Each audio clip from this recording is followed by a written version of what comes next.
जय श्री कृष्णा दोस्तों। Last vlog में मैंने आपको बताया था कि मनाली में हो रहा है देवी भागवत। तो आज उसकी शुरुआत थी। आज सभी देवी देवताओं ने यहाँ आना था और साथ ही में भागवत ग्रंथ का स्थापना भी की जानी थी व्यास गद्दी में। और यही सब चीज़ें देखने के लिए हम पहुँच गए मनाली। सबसे पहले हमने किए माता के दर्शन। माता के वहाँ मत्था टेकने के बाद प्रसाद लेने के बाद जब हम आगे की तरफ जा रहे थे तो देखा गायत्री माता और तक्षक नाग आ रहे थे और वो मंदिर की तरफ आए। उन्होंने वहाँ पे परिक्रमा की और उनके हमने दर्शन किए और फिर वो गए पंडाल की तरफ और उन्हीं के साथ साथ पीछे पीछे हम भी पंडाल की तरफ गए। लास्ट व्लॉग में आपने देखा होगा कि पंडाल अभी पूरी तरह से रेडी नहीं था, लेकिन आज ये बहुत ही खूबसूरत लग रहा था। बड़े बड़े पोस्टर हडिम्बा माता के लगे थे, देवी देवताओं के लगे थे, बहुत सारे लोग यहाँ पे थे।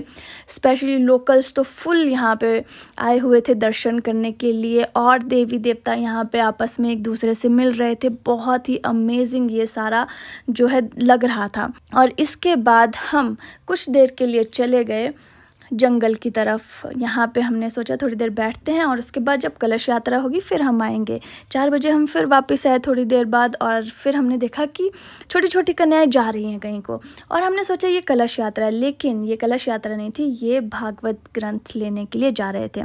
और सिर्फ कन्याएं ही नहीं, माता हडिम्बा खुद भागवत जी को लेने गई और ये बहुत ही खूबसूरत लग रहा था। और फिर उन्हें लेकर आए और फिर उनकी स्थापना की गई व्यास गद्दी में।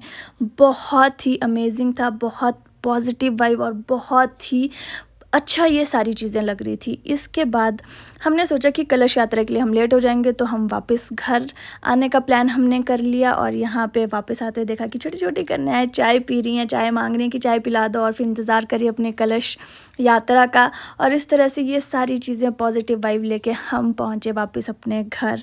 और मैं आपको भी कहूँगी कि अगर कुल्लू मनाली के हैं तो ज़रूर देवी भागवत आएँ, इससे सुनने। अगर आप मनाली ट्रिप प्लान कर रहे हैं तो आप देवी भागवत ज़रूर अटेंड करें और सिर्फ कथा को सुने नहीं, इसे अपने जीवन में अपनाएं भी। जय श्री कृष्णा, राधे राधे, जय हडिम्बा माता।